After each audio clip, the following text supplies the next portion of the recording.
Olá pessoal, aqui está o nosso laboratório virtual, software, né? Fantástico, muito realista para a gente observar aí e mostrar, né, algumas curiosidades que a gente tem em relação, por exemplo, à queima do alimento, né? Quanto que um determinado alimento fornece de energia, né?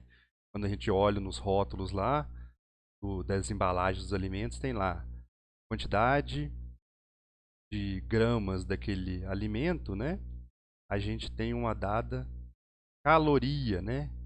Quilocaloria que ele fornece para o nosso corpo. Então, como que a gente descobre essa quilocaloria desse alimento, né? Aí a gente vai observar que é justamente, né, simplificando todo o processo, é a queima desse alimento que a gente faz. Então, quando ele queima totalmente, a gente vê pela variação de temperatura qual que é a capacidade que a gente tem que utilizar, né? Qual que é o combustível que a gente tem que utilizar para queimar aquele alimento. E aí a gente iguala a mesma capacidade que ele tem de fornecimento, né, de determinado energia, né, que aquele alimento pode produzir. Então eu vou abrir aqui o laboratório para vocês verem aqui de química geral, tá? O laboratório tem várias bancadas aí, né, de gases, de titulação aqui, ácido básico, química inorgânica, e a bancada de calorimetria aqui. Eu vou abrir a bancada de calorimetria, que é ela que a gente precisa para saber, para ver como que se queima determinados alimentos, né, para a gente saber a caloria deles. Aqui atrás, aqui, ó, eu vou mostrar para vocês que tem um almoxarifado, tá? Com várias substâncias orgânicas, né, sais, reações, vários metais aí. E aqui em si uma bomba calorimétrica, tá? Que a gente vai utilizar durante esse experimento, e a sacarose, o açúcar que a gente vai usar para queimar. Colocando essa bomba calorimétrica sobre a bancada, vocês já observem que ela já liga aqui ao oxigênio, tá? Aqui tem um gás oxigênio dentro, utilizado para a queima em si. Abro o equipamento, dentro dele tem a bomba calorimétrica, né, que é tipo uma câmara mesmo aí que a gente tem para colocar o alimento ali dentro, tem a tampa dele, e a cabeça da bomba calorimétrica com esse recipiente aqui onde que a gente vai colocar o alimento, que na questão aqui é o açúcar, a sacarose, tá? Voltando só um pouquinho aqui para a bomba calorimétrica, tem um painel aqui que a gente utiliza para acionar a bomba calorimétrica, né? Aqui dentro desse recipiente aqui ao redor que vai ficar da bomba calorimétrica é utilizado água, tá? Então aqui em cima que entra o oxigênio mesmo, que é o gás responsável aí para o processo de combustão. E aqui, ó, na cabeça da bomba aqui tem dois filamentos aqui, ó, que é por onde passa a energia mesmo. E aqui embaixo fica um filamento que a gente depois vai precisar saber qual que é o comprimento dele, qual que é a bitola, né? Largura, o diâmetro desse filamento. Ele é importante para a gente saber, né? Ele é responsável pela queima de todo o alimento que vai estar dentro daquele recipiente ali, tá? Ele que dá ignição no processo de queima, tá?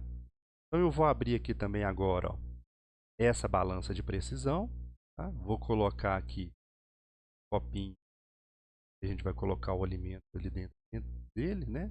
A sacarose. Pode observar que ele pesa aproximadamente aí 12 gramas.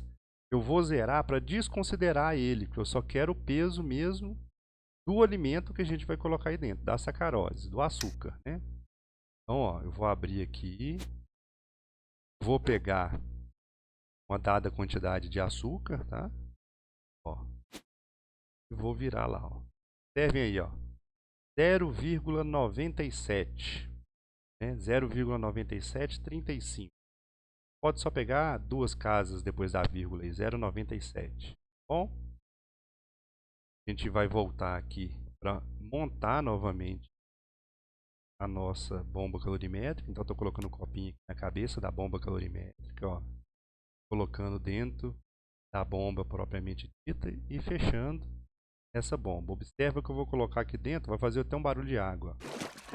Ó, vou fechar, tá? Vou abrir o painel. O painel, igual eu comentei com vocês, já está registrado toda a questão do volume de água que é utilizado ali dentro. O fio, né, o comprimento do fio que é responsável pela ignição. A pressão de oxigênio ali que tem ali dentro, que é aproximadamente 30 atm. E a temperatura que está nesse momento aqui, olha lá, fica em torno aí de 25 graus Celsius, tá? Aqui a gente tem um gráfico, né, que vai mostrar para a gente a evolução de como vai acontecer essa queima, essa temperatura. Existe um livro de registro aqui, geralmente é importante a gente abrir, que ele anota toda a variação de temperatura que acontecer. Então agora, pessoal, eu vou começar o experimento em si, da queima aqui, né, do açúcar, da sacarose. Então vamos salvar esses dados e vamos iniciar o equipamento. Pronto, iniciando o equipamento, vocês vão ver que a temperatura já começa aqui no gráfico elevar, ó. No registro aqui também já começa a aumentar essa temperatura, né? Tem outros equipamentos aí que a gente pode ligar também durante aí para a gente acompanhar outros valores aí, né? Aqui esse dispositivo também tem uma capacidade de acelerar o tempo. Então é muito interessante o software também, né? Que permite que a gente fique um menor tempo aí para a gente observar esse alimento sendo queimado aqui dentro da bomba calorimétrica. Pode observar que já está perdendo aqui, ó, a capacidade de produzir energia mesmo, né? Ó, tá chegando no platô aqui, né? Estabilizando aqui a temperatura já, ó. Nós já podemos até parar, que depois disso aqui não aumenta muito mais não, tá? Graus ali, depois ele começa até a cair. Então vamos parar aqui, tá? Aproximadamente ali o experimento durou 3 minutos, né? 3 minutos e meio, tá? Vou só abrir o livro aqui novamente e pegar a anotação. Tá aí todo o processo de anotação. Agora eu vou abrir, pessoal, o Excel que eu fiz, tá? Eu construí todas as questões dos cálculos. Depois, quem quiser, eu posso detalhar isso mais, todos esses cálculos que eu faço para regra de 3, todas as fórmulas que são utilizadas, tá? Eu vou especificamente aqui na aba aqui da energia do carboidrato. Olha só, aqui tem energia liberada, aqui tem a fórmula, né? Capacidade calorífica da bomba, a variação de temperatura e a quantidade da massa da sacarose que a gente usou em mol, né? Essa capacidade calorífica da bomba aqui é quase, né, entre aspas, dizendo aí, uma calibração que a gente vê, né, através de um combustível, por exemplo, o etanol, que a gente tem a capacidade calorífica do etanol, né? A gente coloca dentro da bomba calorimétrica também, mesma coisa, e através de uma aplicação de fórmula também a gente consegue identificar qual que é a capacidade de produzir calor dessa bomba, tá? Depois que a gente já tem esse dado aqui, a gente vai para a variação da diferença de temperatura aqui, ó. Então, vou pegar a temperatura final, né? Para vocês observarem aqui, a temperatura final foi de 26,541 aí. Vamos anotá-la aqui, ó, 26,541. E vamos pegar a temperatura inicial, que foi de 24,993. Ó, 24,993. A variação aí foi aproximadamente de 1,5 graus Celsius, né?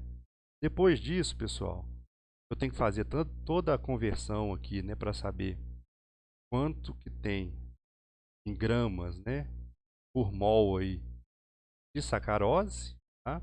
A gente tem todos os componentes aqui, né, para calcular a massa atômica, né? De cada um a gente tem a massa específica de cada elemento aqui, a quantidade de cada um que é composto a sacarose, né? Nosso açúcar aí. E aqui, ó, depois desse cálculo aqui, a gente já consegue também o peso que a gente mediu na balança de precisão, né, que foi 0,97, aproximadamente 1 grama aí que a gente pegou, né. Fazendo toda a conversão, a gente pega e aplica, né, essa quantidade de açúcar que a gente utilizou, né, para essa dada quantidade aqui de gramas, né, de sacarose por mol, faz uma regra de 3 para a gente conseguir aplicar aqui na parte de baixo da fórmula, né, denominador ali. Então, quando a gente aplica isso, a gente acha aqui, ó, a quantidade de calor que é produzido por mol dessa substância aqui, que é a sacarose. Quando a gente preenche isso aqui também e já faz uma conversão para grama, a gente já tem ali que 1 grama é igual a 16 quilojoules, né, de sacarose. Mas para ficar mais real, né, para a nossa realidade aqui, no Brasil a gente usa em quilocaloria, 1 quilocaloria, né, é igual a 4,184 quilojoules.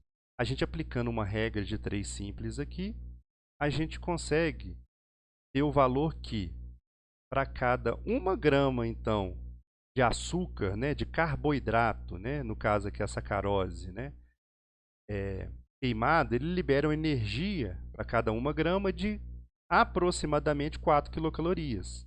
Então a gente já começa aí até poder montar uma tabelinha para a gente verificar assim. Então, quando eu estou comendo 1 grama de carboidrato, aproximadamente você vai estar fornecendo de energia para o seu corpo 4 quilocalorias com aquela 1 grama de carboidrato. E aí também, gente, aqui ó, tem outras curiosidades também. Eu já fiz em outros experimentos, tá? Se a gente queimar 1 grama de gordura, né? Quanto que vai ser representado isso também em calorias, né? A gente pode observar que o carboidrato ele fornece 4 quilocalorias por grama. A gordura, olha aqui para vocês verem, ó. A gente pegando aí um ácido palmítico, né, gordura animal do peito do frango, a gente vai ter aproximadamente 1 caloria vai ser igual a 1 grama vai ser igual a 9 quilocalorias, tá, pessoal? De energia aí que vai ser fornecido com 1 grama de gordura animal. A questão da proteína, também a gente tem uma outra curiosidade aí que é a creatina que foi utilizada, né? Então, 1 grama de proteína é muito semelhante, né, gente? A gente considera a mesma coisa ao carboidrato, lá, 4 quilocalorias. 1 grama de proteína fornece de energia 4 quilocalorias, tá? E outra curiosidade só para mais aqui, né, saindo fora dos 3 macronutrientes aqui que a gente utiliza, tem a questão também do etanol. O etanol também, né? Então, algumas bebidas alcoólicas aí, a gente utiliza do álcool e o álcool ele fornece 1 caloria também. Então, cada grama de etanol ele fornece 7 quilocalorias de energia para o corpo, tá? Então, gente, voltando aqui de novo, só para a gente pensar aí numa tabelinha, né? 1 grama de carboidrato é igual a 4 quilocalorias. 1 grama de proteína é igual a 4 quilocalorias também de fornecimento de energia. E 1 grama de gordura é igual a 9 quilocalorias de fornecimento de energia. Olha só, pessoal, todo esse experimento, né, essas questões aí de calorias dos alimentos, elas são muito importantes para a gente entender como é que funciona, né, todo esse sistema, primeiramente dizendo, mas para depois a gente conseguir fazer alguns cálculos mesmo, né, para quantificar quanto que a pessoa está ingerindo de determinado alimento, de determinado macronutriente, né, nas refeições que ela faz durante o dia dela.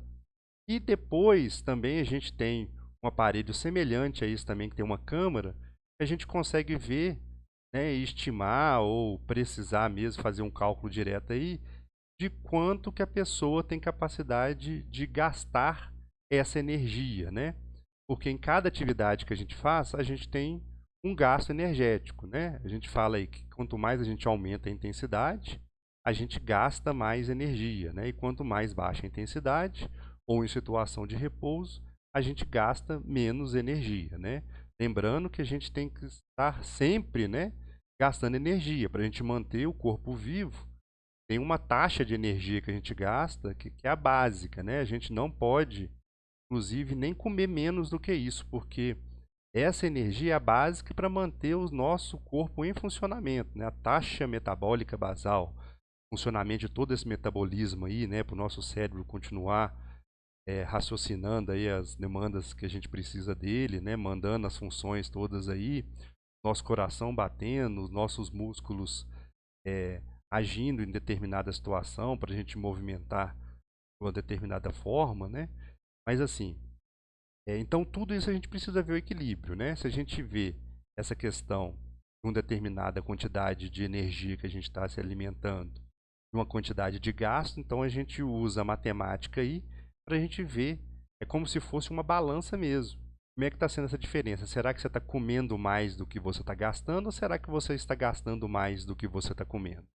E tudo isso não é simplesmente uma questão matemática, né? O organismo é uma coisa viva, né? Então a gente não pode pensar nele uma coisa assim, se fosse simples igual matemática, se eu pegasse uma quantidade de alimento e gastasse uma quantidade X, rapidamente eu já saberia a fórmula mágica de como eu conseguiria emagrecer as pessoas. Então, não existe uma fórmula mágica, né? O corpo ele vai adaptando a determinadas alimentos, a determinadas atividades que você vai fazendo com ele, né? Ele vai se adaptando e aí você tem que, a cada momento, ir quebrando esses momentos de adaptação que ele vai tendo, né? Para gerar uma confusão aí e tirar ele fora da situação de equilíbrio dele. E aí, se a gente alimenta com qualidade, né? Faz exercício físico de qualidade, a gente consegue aí, muitas vezes, reduzir a gordura corporal e até conseguir construir uma quantidade de músculos aí, né, que a gente fala que é a síntese proteica, né? Tão importante aí num processo de envelhecimento, né? Toda vez que a gente vai envelhecendo, a gente precisa cada vez mais manter ou, dentro do possível, aumentar essa massa muscular, que é ela que dá todo o suporte aí para o nosso corpo manter estável, né? Manter nas condições para as atividades da vida diária que a gente tanto necessita. Então, para frente, a gente vai fazendo outros experimentos, tá, a mais, para exemplificar para vocês uma forma mais palpável, vamos dizer assim, mesmo que seja virtual, tá, para a gente entender um pouco dessas curiosidades aí a respeito dos alimentos, todos os processos metabólicos que acontecem no nosso corpo. Um grande abraço a todos e até a próxima videoaula.